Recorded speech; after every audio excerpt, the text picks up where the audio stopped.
we actually found a botanist on Etsy that grows other banana strains, which is such a weird, because, you know, I've been eating bananas since I was a baby, and it's always the same fucking banana. Like, every banana is a clone of another banana, because that's just how they grow bananas. and looking at all these, like, of course there would be different kinds of bananas. There's different kinds of apples, there's kind of grapes, there's different, but looking at all these different kinds of bananas when there's only ever been one banana in all of reality, it was very weird. It was very strange. So I keep making plans to, like, go pre-order, like, a bag of Gros Michel bananas from the seller. Nice. Apparently they sell out really quick, so you have to, like, get in line. I want to try authentic banana. Does it have fucking seeds in it too? The authentic banana. It does, because they have to, like, fucking cultivate it. Yeah. Well, like, they bred bananas to, like, not have the seeds in the fruit anymore, basically. Yeah. I wanna see a banana with seeds in it. But you can also get blue Java bananas, which the peels are, like, kind of a bluish green instead of a regular yellow green. Neat. You can get Namois bananas, which are really short, stumpy little guys that are barely the length of your hand. Like here it is. Okay, it was Anderson's Tropical. Anderson's Tropicals on Etsy. And they all have, like, slightly different flavor profiles. It's cute. I like it. Sweet. It's ice cream banana. Ice cream banana? The blue Java is also called the ice cream banana. It's just kind of creamy and sweet and kind of has a slight vanilla flavor to it. I don't know. I'm telling you all about these bananas that I have never tasted, that I'm like, I want to live in a world where bananas are different. Welcome to Banana Experience.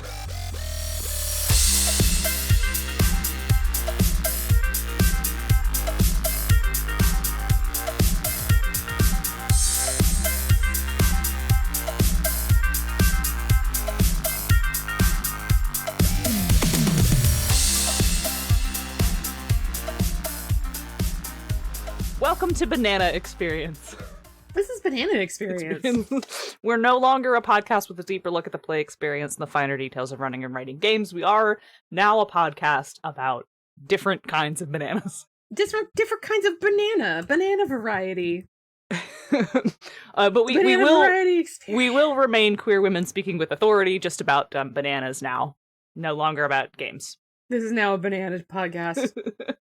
Dessert bananas and plantain bananas. All right, so there's the Cavendish. That's the one we all know and love. Right. Everyone that eats a Cavendish. Right. Yes. They're just clones of each other. Then there's the Gros Michel, which is the banana that everyone used to eat, which is why the candy that we eat. Well, this is the story anyway. The banana candy we eat tastes like Gros Michel bananas. Okay.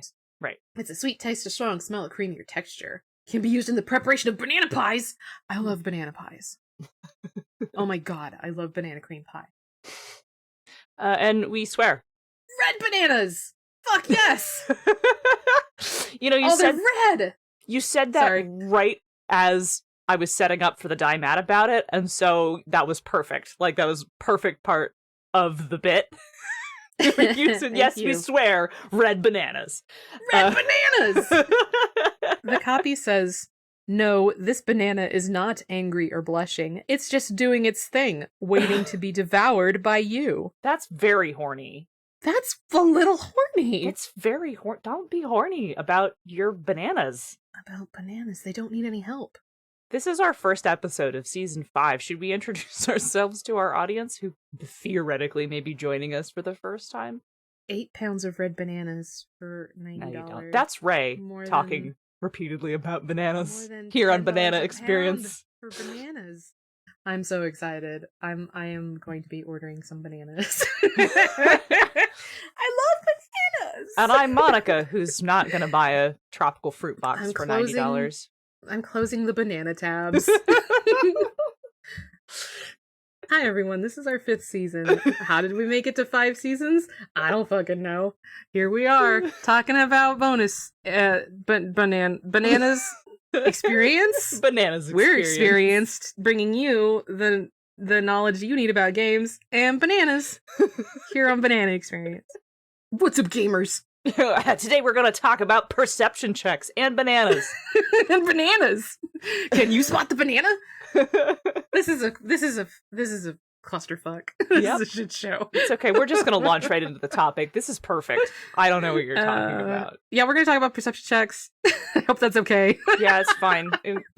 We don't need their permission. Everyone, please don't be mad. We want to talk about perception checks. Yeah, or spot checks, or notice checks, or awareness rolls, or whatever the system you're playing calls. Composure checks? I don't know. Oh, God. I don't know. So why do this? Why do games have perception checks anyway? So, I mean, this is our 5th season. You may be new to us, you may not be. We tend to skip over the 101 level stuff, but for those of you who are wondering, a perception check is where you roll a die, or whatever your randomizer entails, to see if you see something, to see if you notice something. So this has been a feature of games since the original D&D. In 1st and 2nd edition, you would roll a d6 to see if you found something hidden. There were different bonuses that you could get for that, depending on your race, like, because, you know how D&D loves racial tension. After RuneQuest actually broke that out into its own skill, 3rd edition made noticing things into actual skills: listen, spot, and search. Then 4th and 5th edition crunched all of that down into perception. And isn't there an investigation skill in 5th edition? Nobody fucking uses it. I haven't played it in a hot minute, and I maybe could find a 5th edition sheet in the folder. Let me there's an investigation skill. I have never fucking used it. Okay. I am not, the be-all end-all of D&D experiences. I've never used my investigation skill. Perception, though, is everywhere.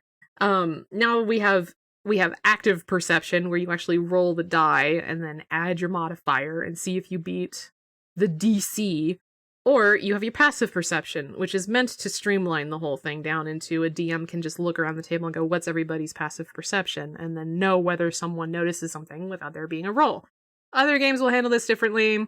In your D10 pools, you got, in your story paths and whatnot, you've got add awareness and perception together into a die pool and roll, and then count the successes. And if you've got this many, you see the thing. Why are you still looking for a 5th edition sheet? No, because you said investigation a skill, and I got caught up in having to figure that out. And you're in banana tabs. I'm in banana tabs over there. Banana tabs of character sheets, and the answer is definitely yes. You gotta get out of the banana tabs. I'm sorry, I got into the banana tabs. Is that what we're gonna call this now? When you get on an ADHD jag where you just have to prove something is right? Is that banana tabs? Yeah, broke I was banana in tabs. The weeds. Woke is in the banana tabs. Yeah, excuse me while I rock in my rocking chair on my porch, but I remember when passive perception was new. And what an innovation that was. Tell me more, Grandma. It being a core rule in 4th edition was a huge deal, and it's definitely something I think we'll see in all of the D&Ds going forward. And, just plain, rolling to see if you see something is a fucking time-honored tradition of games. Player characters have the ability to be sneaky and to conceal information, and so does the game master. But if there's no chance to contest this ability to be sneaky and conceal information, then it becomes an instant win scenario. So perception checks fix that, right? I mean, I was brought up on Exalted in D20 Modern and Adventure, which you have to pronounce like that. It has an exclamation point at the end. You have to. You have to. It's required. And those were my first handful of games, which they all have some kind of notice a thing, check, or skill. And this was also the wild and woolly times of the D20 OGL, which we're going through again now, by the way, where every game had one. And I think the point of them is to surprise players with information they might not have expected. Well, okay, I think the very early forms of it were to hide things from players in tournament formats, especially in early D&D, and reward asking about what might be hidden. Now, I don't actually know this. This is speculation based on how other things in the game were designed to work. Yeah. And it occurs to me that, I haven't read the Kriegspiel rules yet, which I'm going to. I'm going to buy a copy, and I'm going to read them, and I'm going to make somebody play it with me. But I'm going to hazard a guess that it probably comes from that and other war games like that, historical war games and stuff. And maybe there's some kind of randomization to notice the movement of enemy pieces. Again, that's pure speculation, because I have not actually touched any of those things. If you've played Kriegspiel or are a big historical wargaming fan, send us an email. We'll tell you how to at the end of the episode. But I wouldn't be shocked if that was, like, some of the root of where those come from. Yeah. And I think since then, it's kind of transmuted into what's here that you didn't expect it to be mechanic. So when we move on to our actual lukewarm defense, I'm going to stick with that as the goal of the design. All right. Yeah. So bearing that in mind, let's talk about what sucks about perception checks. Yeah, this is the constantly beaten drum right now, and I think it's part of what kind of elevated this whole idea of failing forward in games and why it actually caught on as much as it did outside of the indie like game photosphere. Mm-hmm. If a PC fails a perception check or catastrophically succeeds, as the case may be, this can put less experienced game masters in a tailspin. If your players don't notice the secret door behind which lies the relic that their whole quest hinges on, now what do? If your players do notice the assassin lurking behind their patron, and instead of going on a quest to avenge the dead patron, they actually unravel the whole scheme in one conflict, now what do you fucking do? We've talked about not asking for a roll unless the outcome of the roll is interesting. This goes times 100 for perception rolls, but it's still somehow so hard for us to ditch them. This particular bugbear makes it so GMs either hide everything behind a perception check or hide nothing behind them. But then people make them anyway, which results in frantic improv theater when something succeeds. It also means the GMs sometimes balk at revealing things because, as you just rightfully pointed out, when everything is riding on someone passing this particular check, it can't be too load-bearing. Mm-hmm. It often results in a quest stalling out mid-play because nobody could pass the load-bearing check, and the GM has to sigh irritably and either give her clue away or keep pushing for rolls until someone passes. Who's been there? Raise your hands, we'll count them. Wow, that's a lot of you. Yeah, my early D&D running days, I fell prey to this a lot because I was pretty new and I still assumed like perception checks are just a thing that happens, right? You're just supposed to have them. Mm-hmm. So there were a lot of situations where someone would fail a perception check and I would have baby GM Ray would be like, oh fuck, now what? And then, you know, moving on. Perception checks. Everybody makes them. As soon as you ask one person to roll awareness or whatever, everybody wants to roll awareness. So, okay, how do you determine who knows what without breaking the narrative or giving too much data to one player over the others? Is it even worth it to split that up? Is it gonna be game breaking if out of game everyone knows the same things? But then what's the point of having an awareness skill if only one character in the party needs to have it for everybody to gain the benefit? Because the cleric notices and goes, hey guys, and points it out to everybody else. Yeah, this is part of why introducing passive perception was so great. You can just say, who's got passive perception 12? And if 3 party members say yes, they get the info. No slowdowns, no load-bearing checks. Just read your player's sheets first, otherwise you may have the same problem as we noted above. Yeah. But then, again, that still comes down to, like, if the cleric goes, don't worry, I'll put all my points in perception, nobody else needs to fucking worry about it. Right, yeah. It's, you know... And then, you know, there's been these attempts to split perception into multiple skills, or to cram them all into one single perception skill, and neither of those really works. Neither of those is ever satisfying. You have people who will have to hold up a game and go, okay, well, wait, is this going to be awareness or is it going to be investigation? Can I roll investigation for this? And then you have to spend a couple of minutes explaining your own personal philosophy on the differences between awareness and investigation and why one applies here but not the other. And it's just a pain in the ass. What about, did you mean, notice, scrutiny, awareness, investigation, perception, awareness, alertness, discern motive, perception, wits, composure. Which one best fits? Look, spot, listen. Animal ken? Just a general, just apperception skill. It's just your entire ability to notice shit. I think one skill is better than multiple. Yes, we have talked, and we have in fact touched on this in our episode on skill lists, yeah. But we are both big fans of why have a billion skills when you can just have a few. Yeah. So unsurprisingly, we come down on just have one perception Just have skill. one. Yeah. But then you run into so the guy who's got really good split second, reaction time he's also a Sherlock of being able to, like, just fucking take a survey of somebody and figure out, their entire fucking life story. You know what I mean? Like, I don't know. Yeah, I know. I don't know. See? Yeah, I'm gonna talk about Sherlocking later. So good. What about like failing stuff? So like, okay, nobody likes failing perception checks. I mean, nobody likes failing checks, period. But perception checks are the fucking worst. It's so frustrating to suffer the consequences of something you theoretically could have avoided, not because of something fun or dramatic, but because you just didn't see it coming, because you failed your perception roll. Yeah, and this is mostly an issue in games that don't include mechanics for automatically giving players clues, or include mechanics for near misses or partial successes. Consider Gumshoe, which is a system entirely about investigation and looking for clues. Every check is a perception check, if you think about it. It's just that the system supports this being the case. Oh, also, Gumshoe has 11 fuck billion skills, too, by the way. It's a system that supports this being the case, which takes us pretty nicely into our next topic, which is what's so great about perception checks. Why can't we quit perception checks? Yeah, why can't we quit you? I think the biggest reason is just competency. Player characters love to be competent. They love to see the ambush coming because they caught the glint of sunlight on steel in the grasses. They love to put a hand out just in time to stop their buddy from stepping on the trigger of a spike trap. And they love knowing that there was a chance they could have missed those details. Like, wow, we just barely made it because I was competent. Yeah. I mean, it's very satisfying to absolutely blow a perception check out of the water. And then you feel like Sherlock with all the text flying around the room as your big brain genius head processes all of this info. Yeah, it can lead to really great moments. Like any good thought out placement of a skill in a game, it helps tell a cool story.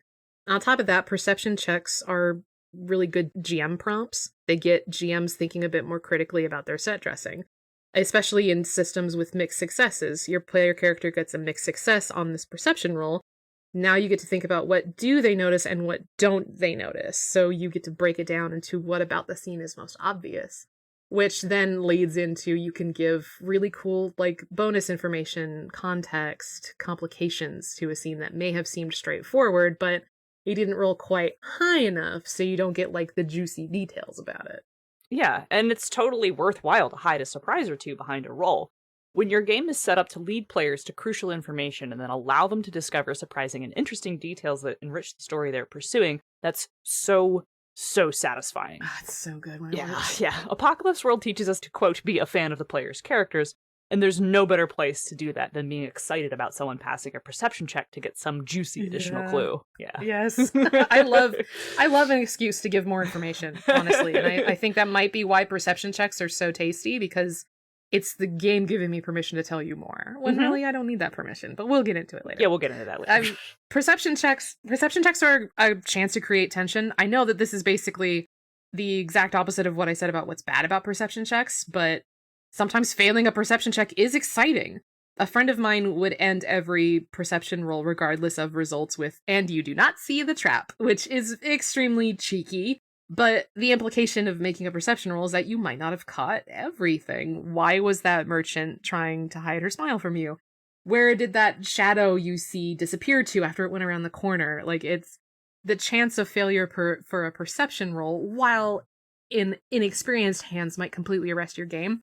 In more experienced hands, it can be kind of a wink and a nod and uh-oh, you didn't see what's coming. And that can be just as much fun as succeeding sometimes. Yeah, it sure can. Which leads us to take a mid-episode break. BXP and the mid-episode break room are brought to you by the Misdirected Mark Network. Bing! Become a BXP patron. Patrons get to chat with us directly, special Discord roles, and exclusive hangouts. You can support us for as little as $1 a month. And if you'd rather support BXP without Patreon, you can subscribe now on Ko-fi instead of just buying us one-off things. We have a subscription service there. That is ko-fi.com/bonusexp, or you can buy our stuff. Go to bxpcast.com/bxpswag and check out our merch page. And don't forget, if you're looking to buy BXP stuff, that we are sponsored by Nerdy Kepi. You can get all kinds of rad queer swag and stuff that supports our show, including a t-shirt that says "Die Mad About It," a t-shirt a very cool black and white t-shirt that has our logo on it, cups that have our logo on it. We have an exclusive design that makes our logo look like the LaCroix logo. And you can get that on a cup. It's so good. It's so good. Thank you, Nino Studios, for making our incredible LaCroix cup logo.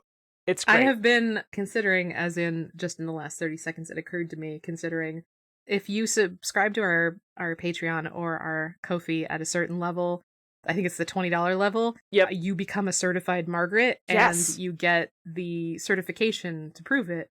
And so far, 3 people have received these very exclusive handmade custom certificates. And they're very fun to make because I purposely make them look like dog shit. And honestly, I think it's so fucking funny. And I think everyone is being such a good sport. Yeah. And I've made it very clear these are very shitty certificates on purpose. Like, please don't expect something beautiful from this. But it just occurred to me that I could make a certified Margaret t-shirt with the shittiest graphic design possible. Oh my god, we need to do this. Do you think Spider would even allow that? Yes, Spider would 100% or would allow Spider that. look at us and be like, never? No. That I think that would be okay. Okay, we can cook that up. We'll discuss it. If when that happens, you want to buy a shitty certified Margaret t-shirt, you can use code BXPcast at checkout for 10% off, which never expires. So please it never expires. Yeah, please go back and buy more stuff. Doesn't have to be our stuff. Just support a small business owned by queer folks, and everyone wins. Saying nice things is always free. Leave us a good review on Apple Podcasts, Podbean, Google, Spotify, wherever you find us, and that helps us get more listeners. You don't actually have to throw. Not be on Spotify. I better double check. I think we took forever to get on there, and then we got on there, and now we were like, no, I want off this ride. And now we're like, no, you suck. Don't listen to us on Spotify. If you see us there, don't listen to us there. Yeah. Imagine I'm taking a big black Sharpie and scribbling. If you're listening to us on Spotify right now, stop and open it up in Podbean. Stop it. Stop it. If you like bonus experience, you'll also like Pandas Talking Games. Queer gamers talking about tabletop role-playing games and making outtakes. Join Pandas Phil and Senda every Monday answering listener questions about playing, running, and designing TTRPGs. Get cozy and let's talk about some games. They 100% have BXP energy, or we have Pandas Talking Games energy because they came first. Pandas bonus games. Pandas bonus. We need to have another Pandas bonus games. Another bonus Pandas. Bonus Pandas Talking Games experience. It's been so long since I know. I said Cinda and Fel. Cinda and Fel. I was about to say. Silda and Fen. Or just Panda. It's just Panda. Panda. Just Panda. Panda.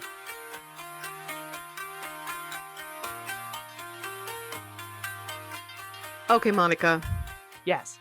Monica. Yes. Perception checks suck. How do I make them work in my game? Okay. Like I said about Gumshoe, the system needs to support the inherent flaws in making perception checks, many of which we laid out earlier in the episode, which if you forgot, you can just roll back and listen to, because we've kind of been all over the place, so, if you needed a refresher, you could just scroll back. So you have to address what happens if they fail, and what happens if they wildly succeed. Yeah, you're going to have to know what you're going to do to fail forward, or succeed forward, as the case may be. You have to come into the game prepared to make sure that perception checks aren't just, save or suck, or fail or suck, as the case may be. Yeah, let's hold up our Story Path, a game that we both particularly like, as a great example of this. As it did away with the idea of perception as a skill, or awareness, or alertness, or notice, or spot, or listen, or whatever. And then has all these ways you can roll, which give you extra clues after already handing out important information. So step one is the GM tells people exactly what they need to solve the problem, right? Like, the important clues towards picking up the mystery are already presented to you. Like, there's bloody footprints on the floor, or you notice that there was forced entry by damage to the doorframe, right? Like, you get those important clues that you're supposed to notice simply by virtue of your characters being competent, as you mentioned earlier, automatically. And then it gives you express permission to hide weirder, more interesting extra details behind rolls. Right. To reward the people who are actually buying into that part of the system, because obviously they want to interact with that part of the system. So instead of just getting, well, you found clue A, B, and C, so you learned that the killer was Joe. Congratulations. If you find clue A, B, and C, but You also are a perception character and you rolled really well on these different investigation checks or whatever it is that your game is calling them. You could learn something like Joe's motive, or you find out he had a secret accomplice, or you can find out that one of the cops was being bribed in this investigation and you can take down both Joe and this cop. And this, like, you can put in basically all of these bonus subplots that hinge on your characters who really wanted to engage with this part of the system actually engaging with it. Yeah, I'm quickly looking up the names of the other stunts because I like all of them. They're great. Right, like, okay, clue information. It tells you, like, what sort of raw information you should provide. Then it allows room for interpretation, like, it specifically calls out that you can provide clues and then let players speculate wildly. Yes. And then choose to take what part of that you decide are real. Q&A, allowing the players to be like, wait, we found bloody footprints on the floor. Do they match the height of the victim? Does it seem to align with the shoe size included in the person's dossier or whatever, right? Like, Q&A is great. And then it also includes rules for player creation, where a player just makes up what might happen. Slightly different than interpreting the information, just like someone sees bloody footprints and is like, oh, I bet that means the attacker, like, did this dispassionately or something like that, right? Like, and then maybe they create that about the personality of the murderer or whoever, right? Super cool.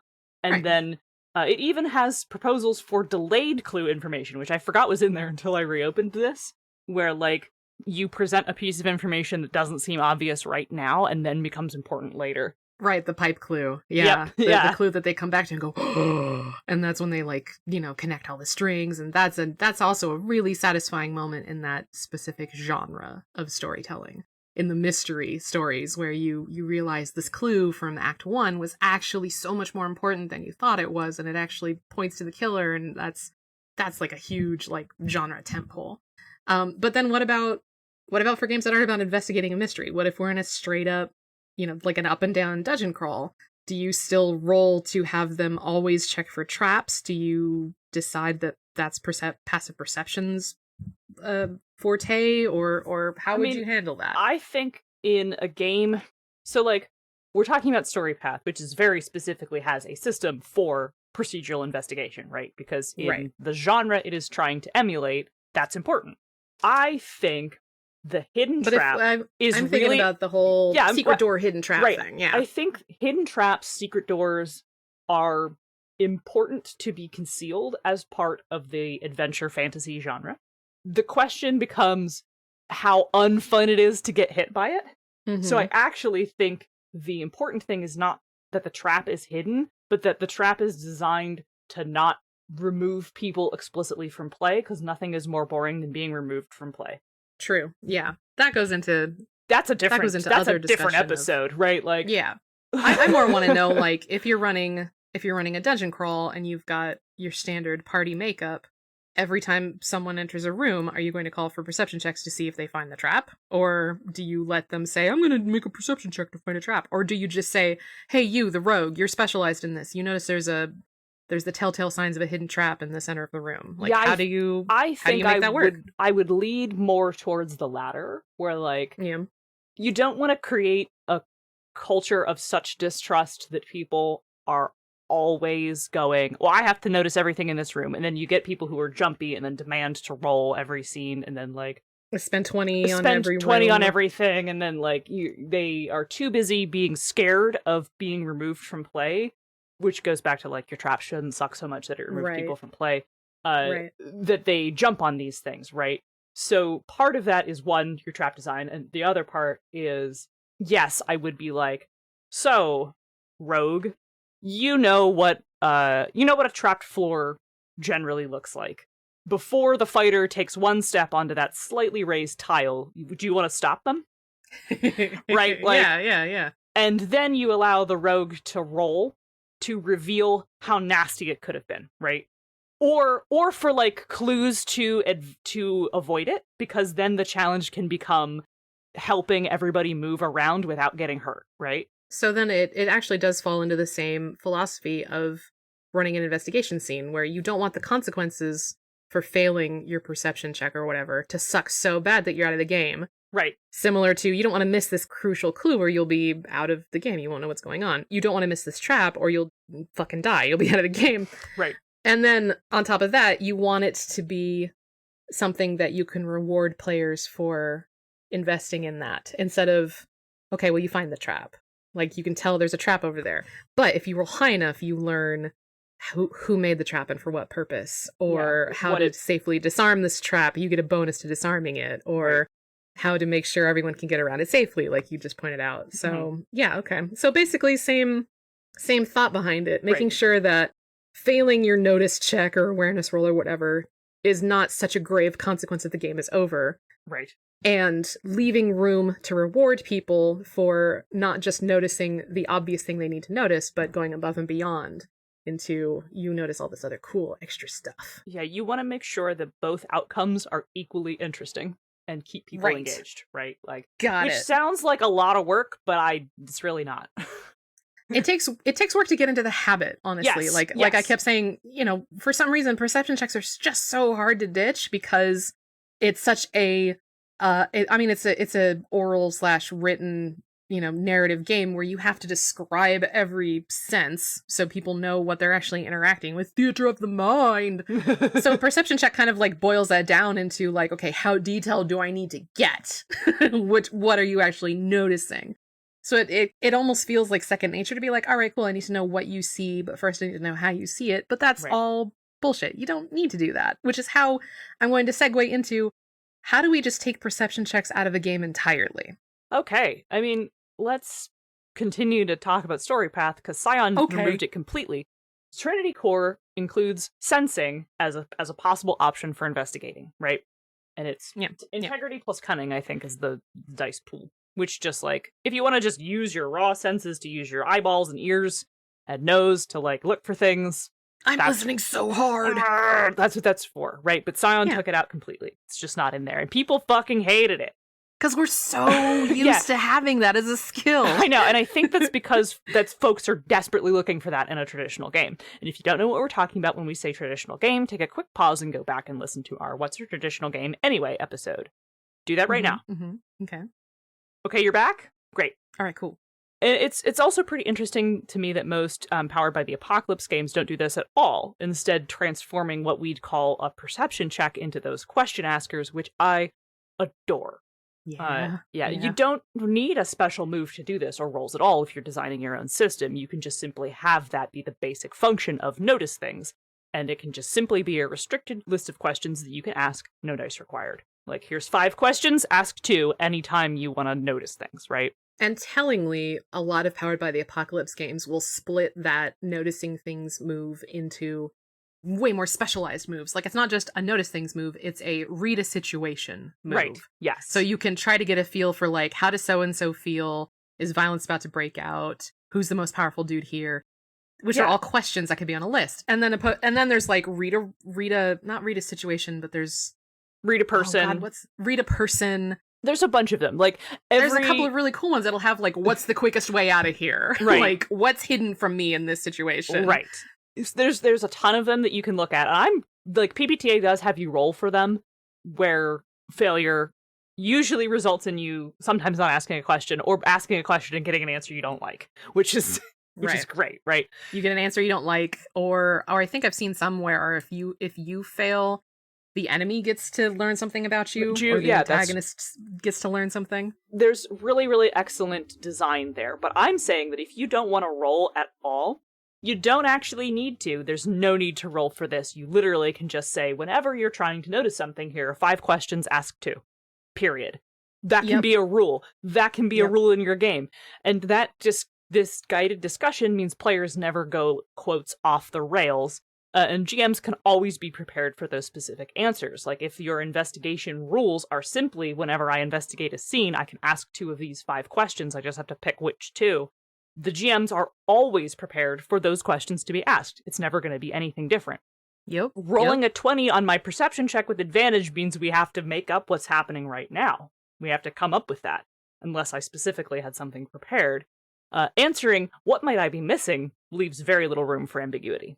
Yes, exactly. And if you want to, if you're thinking to yourself, well, I don't want to have every player have the same ability to notice things because I want someone to have a higher notice or whatever. You can still have it be this list of questions, this question asker, except for people with a higher sharp rating or whatever can ask 3 questions instead of 2, or, whatever. You advance the move in a certain way so that you can have someone ask additional questions, or maybe they get access to a question nobody else has on their list. Like, there's different ways to tweak that. So then you don't have to ever worry about, oh, they didn't roll well enough. You just got to worry about if they're coming into a scene and you feel like this is going to be one of those where they want to look around and know more. Keep those questions in mind. Just always remember those questions on your list and be prepared for giving out weird answers from time to time. Yep. I think that's all I got. I perceive that we are at the end of our outline. Yeah, are you getting the sense?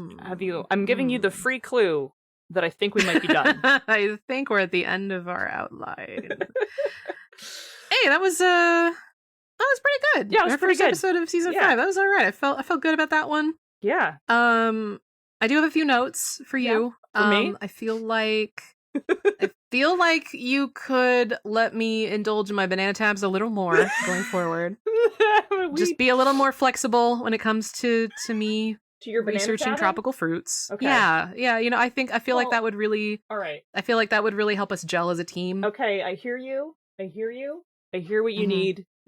In return, you need to allow me to get into the weeds of looking for character sheets. We need to give each other weeds. That's a phrase I'm not familiar with. Is that like getting into the banana tabs? It's like getting into the banana tabs. Yeah, I think we need to give each other the grace to get into the banana tabs and the character sheet folder. And when we do that, this will greatly improve our cohesion as a unit. This bit gave me corona. All right. Yeah, I mean, here's to 5 more years. Yeah, cheers. Fuck. Monica. Yeah. Where can they find our show? You can find the show at bxpcast.com, part of the Misdirected Mark Network. Bing. Where could they email us, Monica? If they want to email us to confirm whether or not perception checks really do come from historical war games, you can send us an email at bonusexpcast@gmail.com. What about Twitter? Are we on Twitter? We are on Twitter. You can add us and send us pet pictures or memes, or just tell us that you liked the show, or tell us about your games or whatever. You can have a conversation with us by adding Bonus EXPcast on Twitter. Also, Monica, I heard we've got one of those fancy Discords people are talking about. Yeah, we do have fancy Discord, and it is actually a public Discord. It is not limited to patrons only. Patrons just get special roles and an exclusive channel where they get to hang out with us. So if you become a patron... Oh, this also applies if you subscribe on Ko-fi. When we're saying patron, we mean anybody who's giving us money on a monthly basis, period. You can go to tinyurl.com/bxpdiscord, and it will take you directly to us. Monica, are you on Twitter? I am at Zenith Sun. You can follow me for political retweets, and occasionally I talk about dice. Cool. I'm at Ray W. Cole. I don't remember what I do on Twitter anymore. Post screen caps from the Exalted fan card. I do that. I said do. I do that quite a lot. I hope that you're really into seeing screenshots from weird Exalted fans, because that's most of my Twitter feed right now. I'm just trying to vibe, man. There's so much shit going on, and I'm just out here trying to vibe. Don't harsh my mellow. All right, I think it's that time. Oh, is it time for everybody to get out? Yeah, we gotta go. Everybody get out. Yeah, I gotta make some lunch. Oh, Jesus. Yeah, what the hell? Go have some food. Yeah, man. I ate a whole chicken sandwich. I ate a whole chicken salad sandwich in your ear half an hour ago. I woke up at noon. Anyway, change it if you want to. Yeah, change it if you want to. That was our outro. Yep, bye. Bye.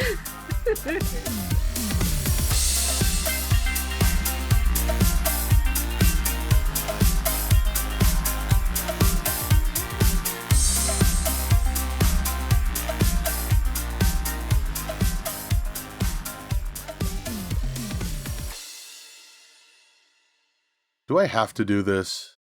Ugh, fine. Bonus Experience is written and produced by Monica and Ray, and edited by Margaret. Our logo and art is by Nino Studios. Find her on Facebook and Instagram. Our theme song is Reuse Noise with the Light by CDK, and is used under the Attribution Non-Commercial Creative Commons license. BXP is part of the Misdirected Mart Network. I'm not reading this. Fuck it. Bye.